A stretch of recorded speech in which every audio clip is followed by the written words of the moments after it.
잘 졸면은 기분이 아주 좋습니다.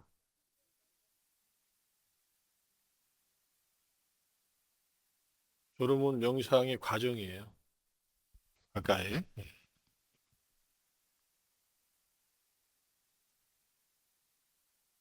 일주일간 잠을 안 자고 명상한다면 졸리겠죠? 3일? 일주일간 명상을 하신 분이 있어요. 부처님 제자 중에. 목갈라나 존자가. 일주일째 되는 날 너무 졸려가지고 경행대 끝에 가서 졸고 있었어요. 이렇게. 혼자서 명상. 그러니까 부처님이 출장 가셔가지고 졸릴 땐 이렇게 이렇게 하라 하다가 쭉 이제 가르침을 기억하라. 뭐 일어나서 걸어라. 세수를 하라. 깃불을 당겨라. 팔다리를 주물러라. 밖에서 경행하라 하다가 그래도 졸리거든요. 그 마지막에는 좀 자고 해라. 진짜 자고서 일어나서 피곤을 가시고 바로 아란이 됐어요. 자는 것이 우리가 적당한 잠은 당연히 자야 되는데 많이 자는 건 아니에요. 스님들은 많이 주무시진 않아요. 명상을 잘하는 스님들은 4시간에서 5시간만 주무셔도 충분해요. 명상하는 동안에 많이 잠이 달아나요, 실제로. 그건 이제 수행에 힘이 붙었을 때. 그래서 졸음은 명상하는 사람들의 옛날 친구다. 친구가 찾아와서 같이 놀자고 추근추근대요.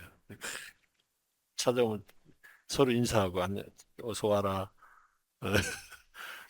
그러다가 이제 잠이 깨면은 그 다음부터 다시 명상 시작하면 돼요. 그러니까 졸았다고 자책감 느낄 필요 없어요. 몸이 피곤해서 조는 거예요. 졸고 나서 잘 깨어나서 또 수행하면 됩니다.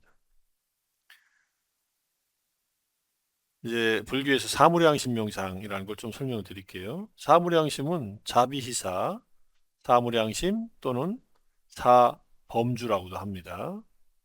자애는 행복과 안녕을 바라는 것. 다 바라는 마음이에요. 좋은 마음이에요. 이 감정이 아닙니다.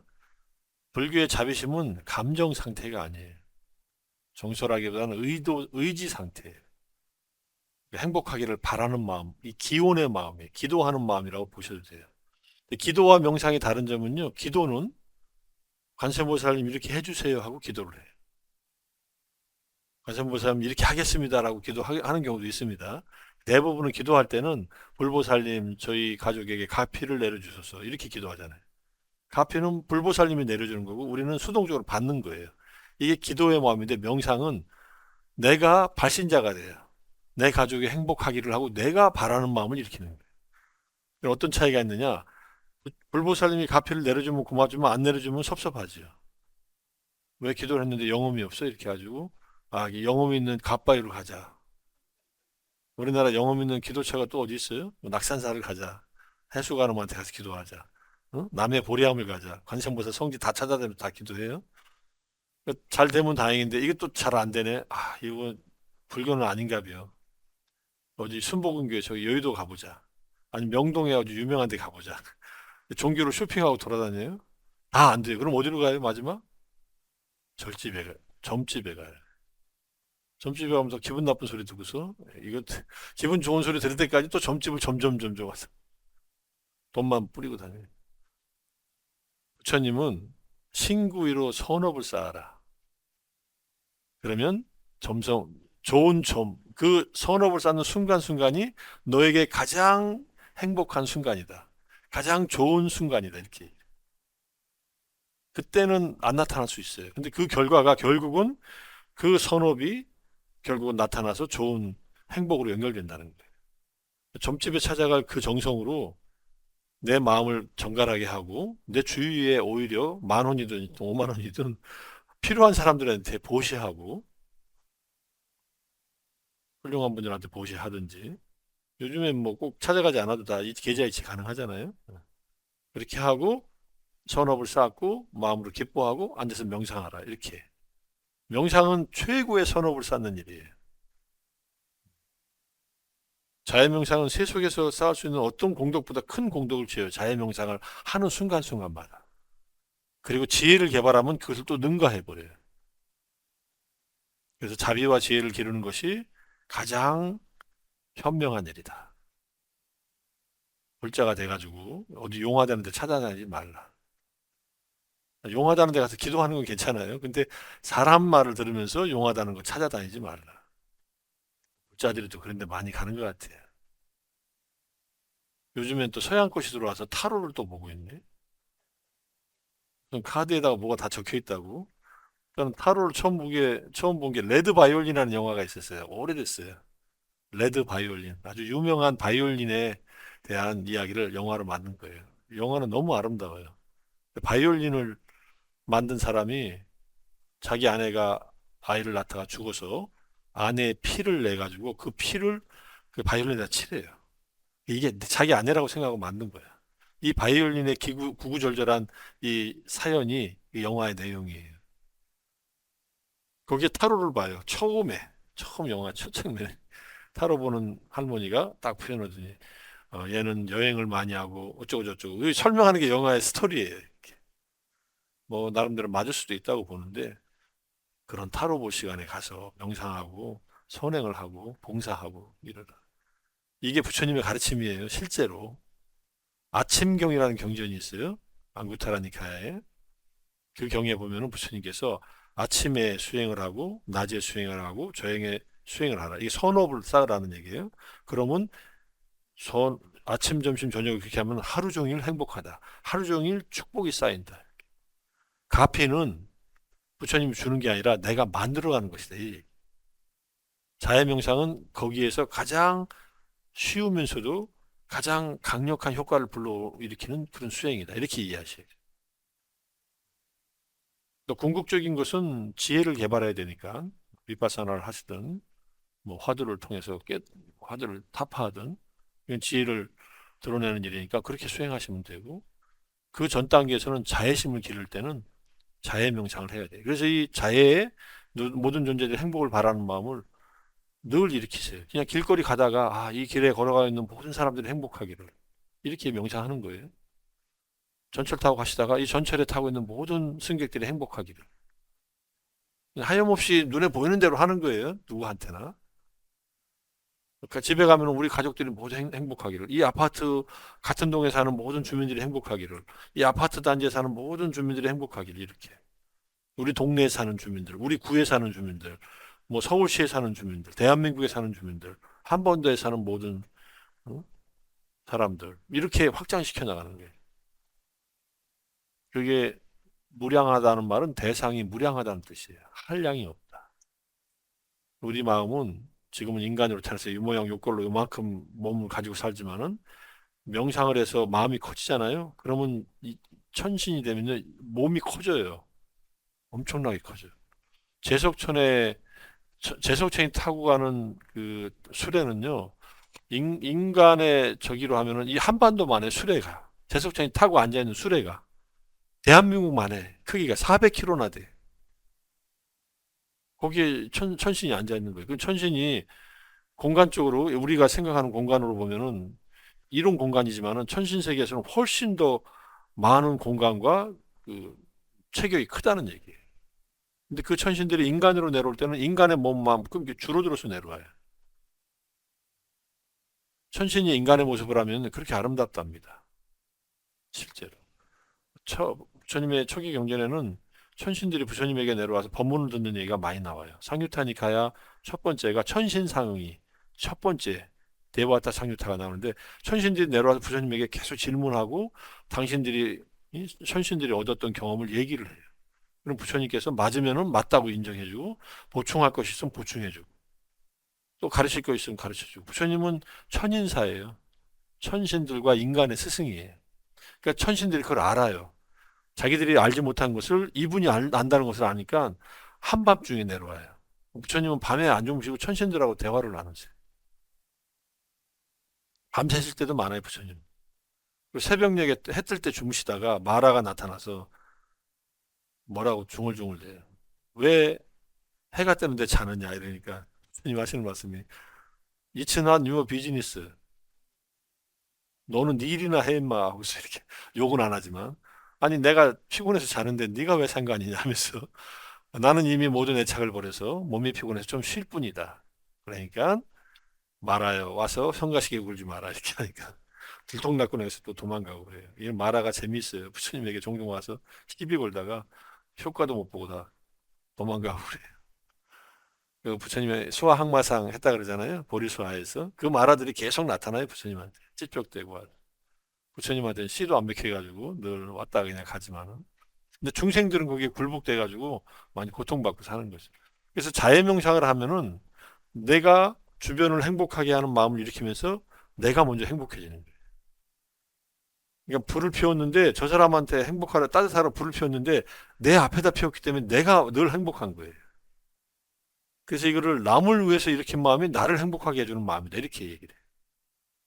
그래서 달라이라마 존자님은 현명한 이기주의다 이기주의다 이렇게 얘기해요.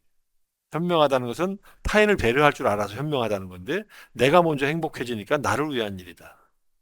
자애심은 한계가 없기 때문에 누구한테도 일으킬 수 있고 그리고 내가 자애심을 일으켰는데 상대방이 나를 안 알아준다고 섭섭해 하지도 않아요. 그냥 내가 일으키면서 내가 이미 행복해요. 내가 누구를 도와주면서 이미 행복하기 때문에 저 사람이 나를 몰라도 상관없어요. 그런 마음으로 자애심을 일으키는 거예요. 연민심은 괴로워하는 존재들이 괴로움과 슬픔에서 벗어나기를 바라는 것, 함께 기뻐함은 다른 존재의 행운과 성공의 행복을 기뻐해 주는 것. 그리고 평정심은 감정적인 동요를 잘 지켜서 행복과 고통 사이에 균형 잡힌 평온함을 유지하는 것. 그래서 이렇게 됩니다. 자애의 마음은 악의 분노를 다스리는데 애욕에 빠지면 안 돼요. 애욕은 함정이에요. 그래서 이성을 향해서 하지 말라는 겁니다. 연민은 잔인함에서 벗어나는데 슬픔에 빠지면 안 돼요. 근데 이 슬픔에 빠지는 분들이 많아요. 자기가 행복하지 않으면은 슬픔으로 빠져요. 그래서 연민의 마음을 일으킬 때는 항상 자애의 마음을 충분히 일으키고 이렇게 해요. 내가 그래서 아까 말씀드렸잖아요. 행복한 상태에서 남을 위한 좋은 마음을 일으킬 때 좋다고. 그리고 힘들고 아픈 사람이 빨리 낫기를 바라잖아요. 집안에 누구 편찮으신 분 있으면 내가 힘이 있을 때는 괜찮은데 힘이 약하면 하면 안 돼요. 내가 힘을 기르고 하는 게 좋아요. 그죠? 무슨 얘기인지 아시죠? 내가 힘이 약하면요, 내가 같이 슬퍼져요. 다시 말하면 물에 빠지는 사람은 건조주로 들어가는데 내가 수영을 할 줄 몰라. 그럼 어떻게 됩니까? 같이 빠져서 이제 물에서 고생하는 거예요. 그러면은 수영을 할 줄 모르면은 주부라도 달고 들어가야지. 그죠? 뭐 기구라도 갖고 들어가는데 그냥 상대방 안타깝다고 막 뛰어 들어갔다가 나도 빠지는 거예요. 이거는 같이 죽자는 얘기예요. 혼자 죽기가 아쉬우니까. 솔직히 이렇게 죽는 가족들 많습니다. 자기 동생 물에 빠졌다고 형이 따라 들어갔다가 웬만하면 수영을 웬만큼 못하면요.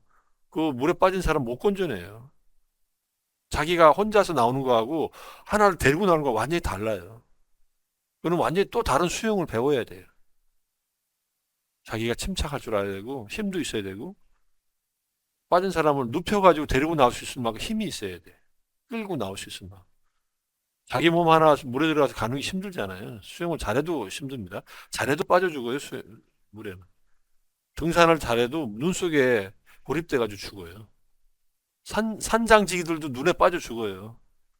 설악산에 이쪽에 그 봉정하면서 이쪽 소청봉 넘어오다가 죽어요. 산장지기들이. 눈이 이만큼 빠지면. 눈이 이만큼 빠지면 눈에 빠지잖아요. 못 나와요. 혼자 가면은 얼어 죽어요. 밤에 밤새도록 거기 안에서 있다가. 그러니까 그러지 말라는 얘기예요. 슬픔에 빠지지 않도록 조심하면서 연민의 마음을 일으켜라. 함께 기뻐하면 질투나 불쾌감에서 벗어나는데 세속적으로 흥분에 빠지면 안 돼. 또 축하해준다고 막 축하하다가 내가 들떠가지고 그냥 흥분에 빠지면은 그것도 번뇌에 빠진 거다. 평정심은 적대감을 가라앉히는데 무관심에 빠지면 안 됩니다. 아예 다 자업자득이지 이렇게 생각하다가 아무 선행도 안 하면 안 된다는 얘기예요. 그래서 이렇게 자애, 연민, 함께 기뻐함, 평정이라는 자비이사는 악의 잔인함, 질투, 적대감을 다스리되 애욕이나 슬픔이나 흥분이나 무관심에 빠지지 않도록 주의한다. 이게 강한 번뇌와 약한 번뇌를 말합니다. 오른쪽은 빠지는 함정이고요. 왼쪽에 악의 잔인함, 질투, 적대감은 이제 근본적으로 없애는 번뇌. 이것만 없으면요, 인생 살만해요. 나보다 더 좋은 집에 살아도 하나도 안 부러울 수 있어요. 좋은 집에 사는데 맨날 싸우면 그게 뭐 행복한 집이에요? 그러니까 소유가 갖고 있는 행복은 한계가 있는데 자비사의 사무량심을 길러서 행복한 것은 한계가 없어요, 이건. 그러니까 이걸 기르라고 부처님이 말씀하시는 거예요. 자비사를 다 기르는데 자애가 맨 앞에 나와 있어요. 자애를 먼저 길러야 돼. 그 다음에 연민. 그래서 자비심을 먼저 기르게끔 돼 있어요.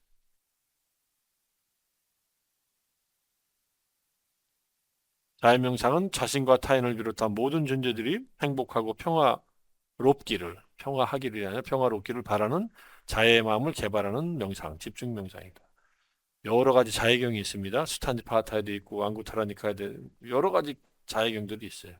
자신의 근기에 맞는 명상법으로 수행을 지도하신 부처님의 말씀을 받던 비구들이 자해경의 내용에 따라 명상 수행한 데서 유래한다. 수타니파타의 자해경이 유명한 자해경이 있습니다. 까라니아 메타수타라고 해서 해야 할 일과 이익을 잘 아는 이들은 아, 완전한 평온 열반에 도달하기 위해서 다음과 같이 실천해야 됩니다. 그래서 여러 가지 가르침을 줬는데 그 가르침을 준 배경에는 500명의 비구들이 부처님에게 명상 수행의 주제를 받고서 500명이 한 곳에 갑니다. 숲으로 갔는데 숲에 사는 나무의 신들이 처음에 스님들이 와서 좀 양보했어요. 좀 이따 가겠지 하고서.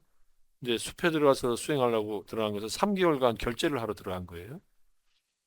근데 스님들이 제가 여러 가지 명상을 하고 왔다 갔다 하고 그러니까 신들이 이제 실증이 났어요. 너무 시끄럽고. 그래서 신들이 이제 장난을 칩니다. 어떻게 장난치냐면요. 이상한 모습으로 나타나요. 귀신의 모습으로 나타나. 그리고 기괴한 소리를 내요. 막 우는 소리 내고, 낄낄거리는 소리 내고, 그냥 다 스님들이 500명이 한 곳에 있는 게 아니라 다 각자의 처소에 작은 오두막 같은 걸 쥐고 나무 밑에서 수행하고 있으니까 다 각자 이상한 소리 들리는 거예요. 그리고 아주 고약한 냄새를 풍겨요. 눈, 귀, 코로 부정적인 자극을 줘요. 귀신들이. 나무의 신들이 이 귀신이 아니라 다들 놀래가지고 야, 이러다가 우리 수행도 못하고 큰일 나겠다. 다들 부처님한테 다시 갑니다. 세존이시여 그 숲에서 이런 일이 있었으니 저희들을 다른 곳에서 정진하게끔 적당한 곳을 또 알려주십시오 하니까 부처님이 딱 보시더니 그대들이 수행할 곳은 그곳밖에 없다. 아무데도 아무데도 적절한 곳이 없다. 다시 가라. 그리고 자해경을 설해 주셨어요. 그리고 이 500명 비조 다시 들어갑니다. 들어갈 때부터 자해경을 외우면서 들어갑니다. 그러니까 목신들이 너무 좋아하고 행복해요. 자해 마음을 일으키면서 들어갔습니다. 그리고 앉아서 수행할 때마다 자해경을 얘기해요. 읊어요. 마음으로 또 자해 명상을 해요. 목신들이 너무 행복한 거예요. 그러니까 500명의 스님들이 다 자해 명상을 하고 있으니까 행복에 겨워서 이제 인간 모습으로 나타나서 스님들에게 절을 하고 공양을 올리기 시작해요. 그래서 500명 스님들이 거기서 3개월간 수행하면서 전부 다 깨달음을 얻었다 그럽니다. 그러니까 자해 경 같은 그런 경들이 여러 가지 방면에서 설해졌다 이런 뜻입니다. 자, 분노와 원한을 다스리는 방법이 자해 수행이다. 그리고 일상생활에서 공덕행으로서 자해 수행을 많이 닦는다. 공덕을 쌓는 방법이에요. 자해 명상을 하면은 엄청난 공덕이 쌓여요. 한순간 자해 명상을 일으키는 것이 예컨대 1000개 솥에다 밥을 해서 보시하는 것보다 공덕이 크다 이렇게 나와요. 아, 그럼 맨날 자해 명상만 하면 되겠네. 자해 명상만 해도 돼요. 그런데 그래도 선행도 또 해라. 보시도 하고 계도 지키고 이게 아까 피라미드에서 말씀드린 여기에서 말하는 수행의 단계를 차곡차곡 쌓아서 올라가라 이런 뜻이에요. 중간에 밑장 빼지 말고 이렇게 쭉 쌓아서 올라가라. 중간에 빠지는 거 없이 다 채워나가라 이런 얘기입니다. 그리고 공동체의 화합을 위해선 자해수행을 하라. 육화법이라는 게 있어요. 여기 뒤에 보면 나오는데 신구의 삼업으로 자해를 실천할 것. 함께 사는 대중들이. 그리고 보시물을 공유할 것. 이거는 사찰의 경제는 공유 경제예요. 주지 스님의 재산이 아니에요.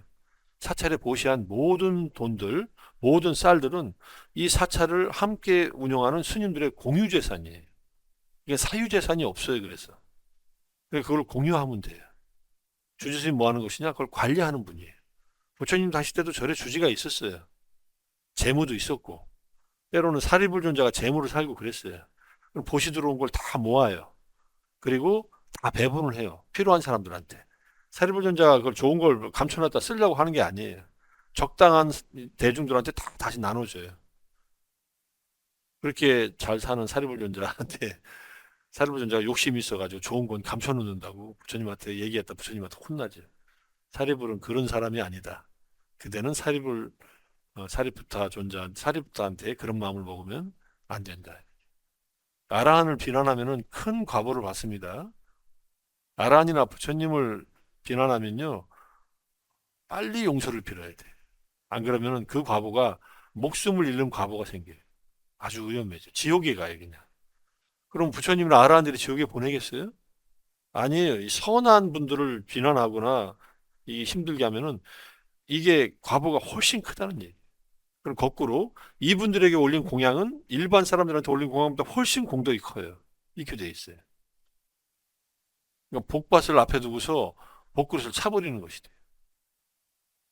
일상생활에서의 공동체 다음에 공동체의 화합은 그런 의미에서 우리가 함께 살 때는 항상 자의 마음과 자의 말과 자의 행동을 보여라. 그러니까 내가 생각과 말과 행동으로 타인이 행복하기를 바라는 마음으로 행복하게 하는 말을 하고 행복하게 하는 행동을 하는 거예요. 그게 공동체 이 화합을 위한 자율성이고요. 그 다음에 자의 마음을 닦으면은 마음이 분노로부터 벗어나요. 자유로워져요. 화만 없어도 살만하지 않아요? 화만 안 나고 살 수 있어도.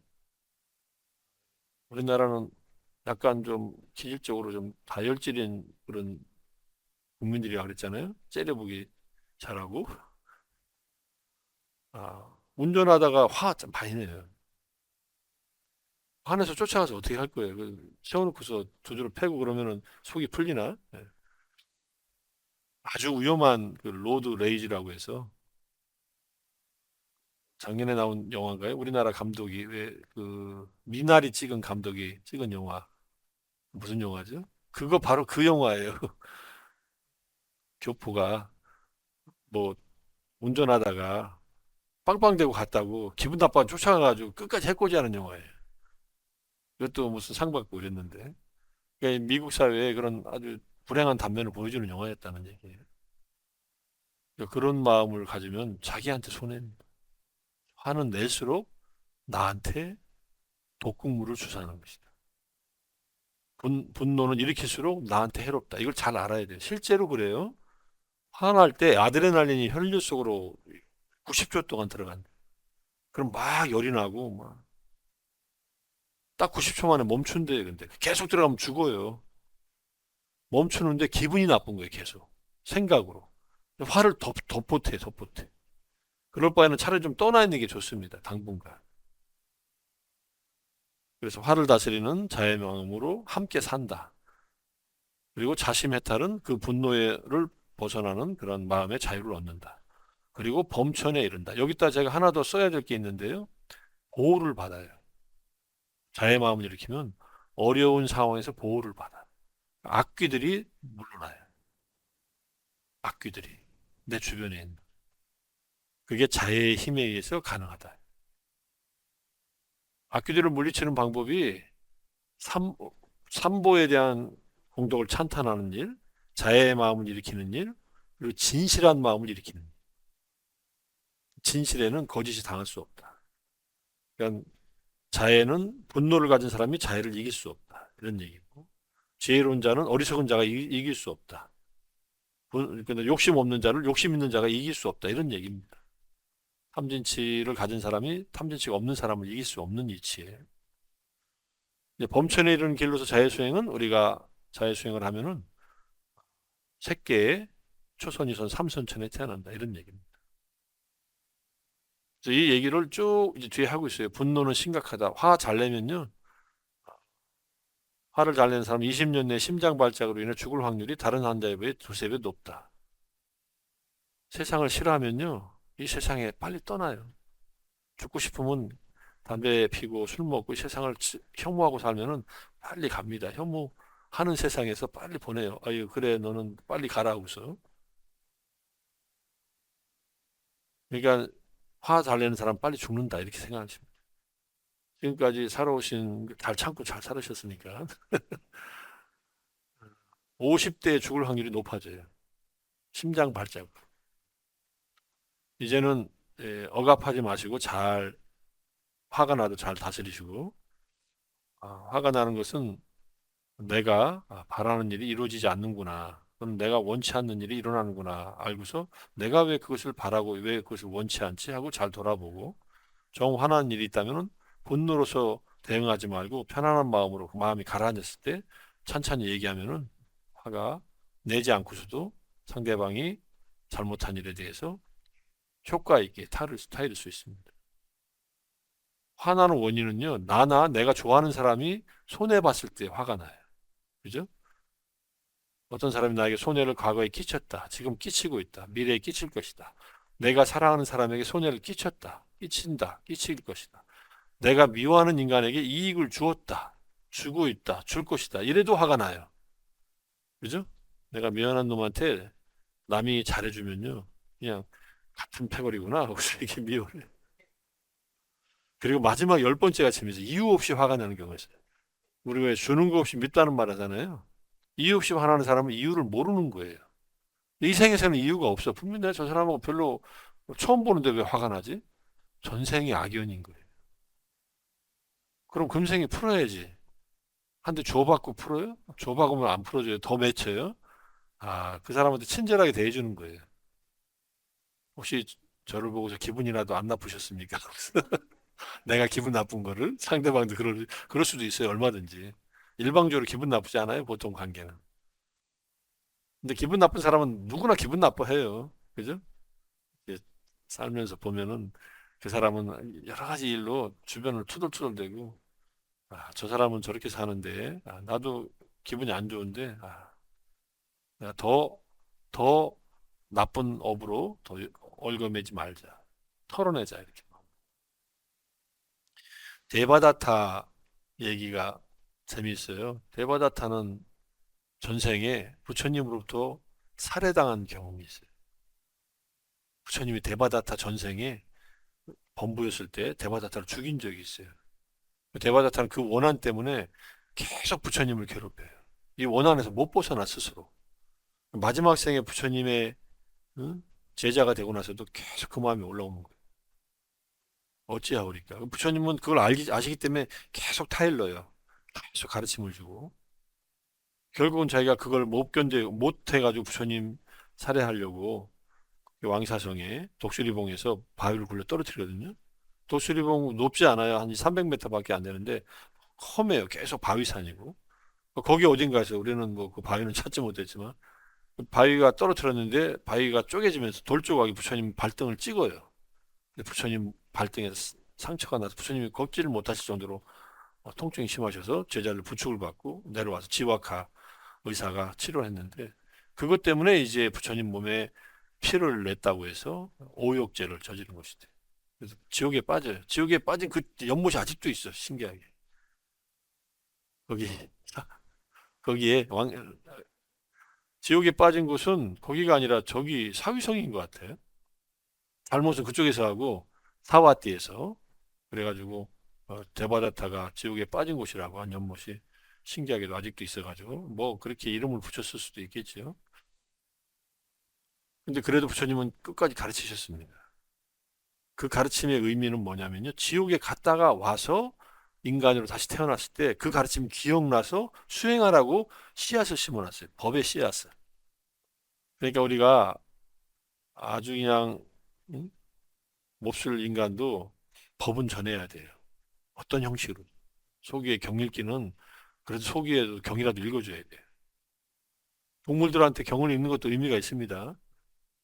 만약에 뭐 어떤 계기가 있다면 동물들이 있을 때 어, 이렇게 부처님에 대한 찬탄 얘기를 하든지 뭐 좋은 얘기를 하면 얘들도 그걸 듣고서 의미는 몰라도 영향을 받는데요. 박쥐였다가 동굴에 사는 스님이 늘 아비담마를 외우는 것을 박쥐들이 듣고 천상에 태어나요. 박쥐를 죽고.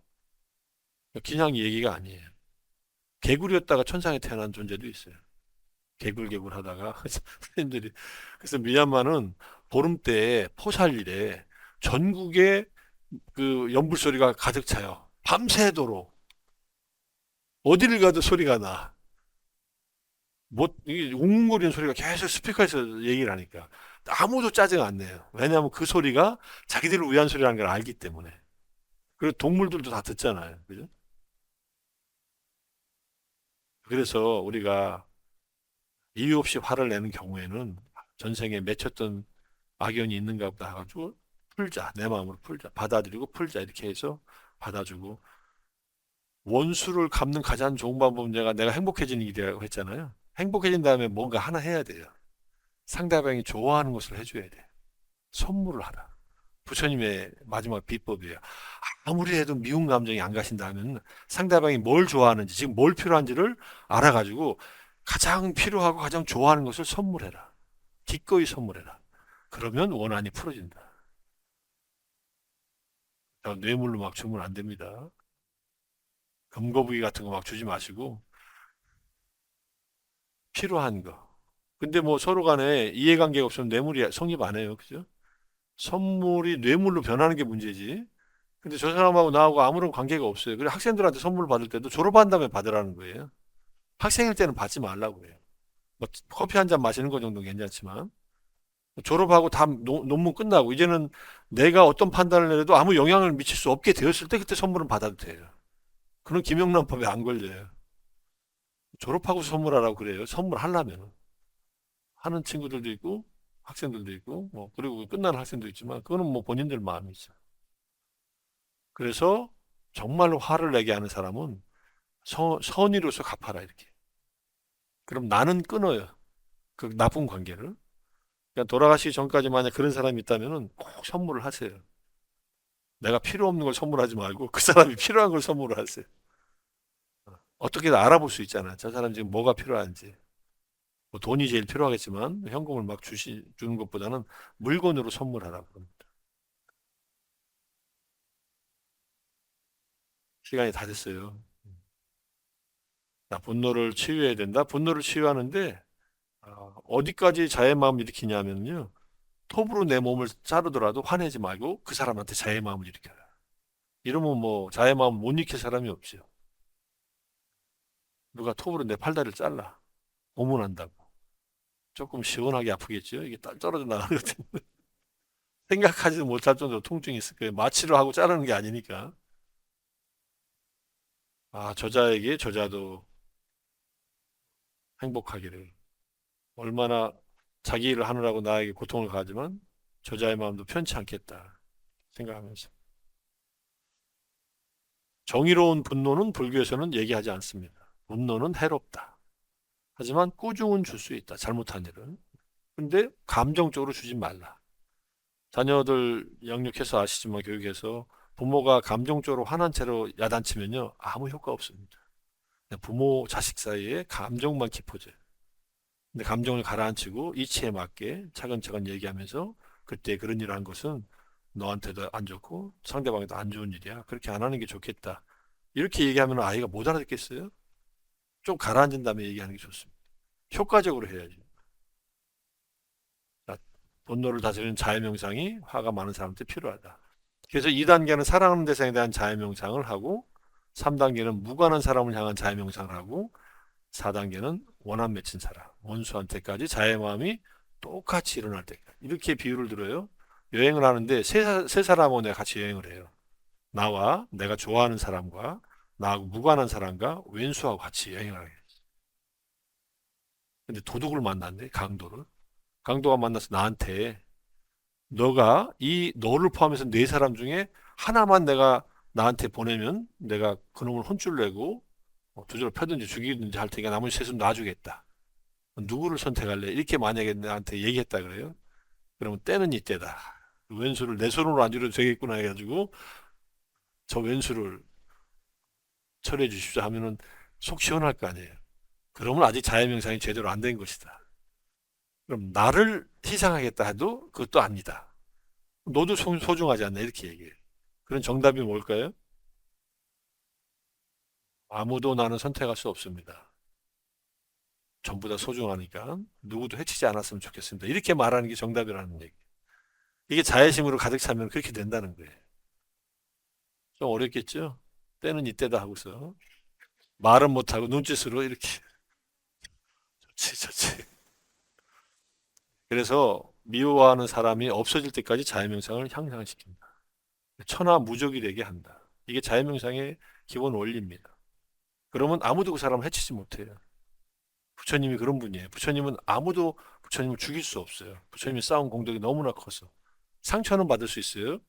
돌에 찍혀가지고. 모함은 받을 수 있어요. 과거에 업이 있어서. 하지만 부처님을 죽일 수 있는 사람은 아무도 없습니다. 그만큼 공덕을 쌓아라. 이런 얘기입니다. 자, 설명은 여기까지 할게요. 우리 전체 설명하려는 것이 한 반 정도 했네. 뒷부분은 이것들에 대한 계속 아까 말한 자해를 말씀하신 부처님의 여러 가지 이야기들, 요 다섯 가지 얘기들 하나하나 설명하는 것들이고요. 명상은 또 하셔야 되니까 우리가 기본 명상을 해봤으니까 계속해서 명상이 잘 되는 대상을 향해서 명상을 연습을 하고 그리고 또 어, 확장시켜 나간다. 중립적인 사람에게까지 명상이 잘 되면 굉장히 성공한 거예요. 내가 안면은 있는데 나랑 이해관계가 없어. 근데 명상을 했더니 잘 돼. 그러면 미운 사람으로 갈 준비가 된 거예요. 싫거나 미운 사람. 좀 덜 싫고 덜 미운 인간한테 먼저 하세요. 그래서 잘 되면은 조금씩 강도를 높여가서 저 마지막에 왼수는 마지막에 하십니다. 꼭 안 하셔도 됩니다. 너무 부담 갖지 마세요.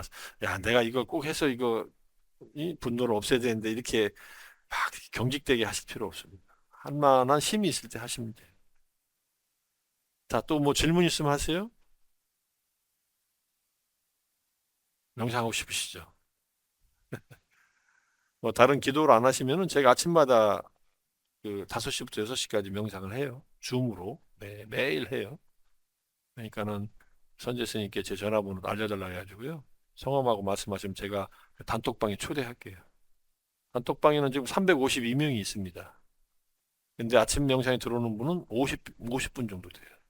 매일 아침마다. 휴대폰으로 들어오면 돼요. 휴대폰 앞에 놓고. 얼굴은 굳이 안 보여주셔도 됩니다. 아침에 부시시 해가지고 어떤 분은 누워가지고 화면을 틀었는지도 모르고 누워있어요. 그리고 제 얘기는 듣고 싶어서 누워있어요. 그럼 제가 화면을 꺼드려요. 그냥 끄고 들으십시오 하고서. 뭐 그렇게 할 수 있으니까 다른 기도나 다른 수행을 안 하신다면은 혹시 아침에 시간이 되시면은 그냥 들어오시면 돼요. 그건 아무 조건 없이 제가 하고 있는 명상이니까 제가 하는데 같이 하자고 해서 하는 거니까요. 100일 명상을 100번 한다 이렇게 해서. 지금 10번 반 했어요. 조금 남았네 그지? 오늘 설명 여기까지 할까요? 네, 애쓰셨습니다. 다음에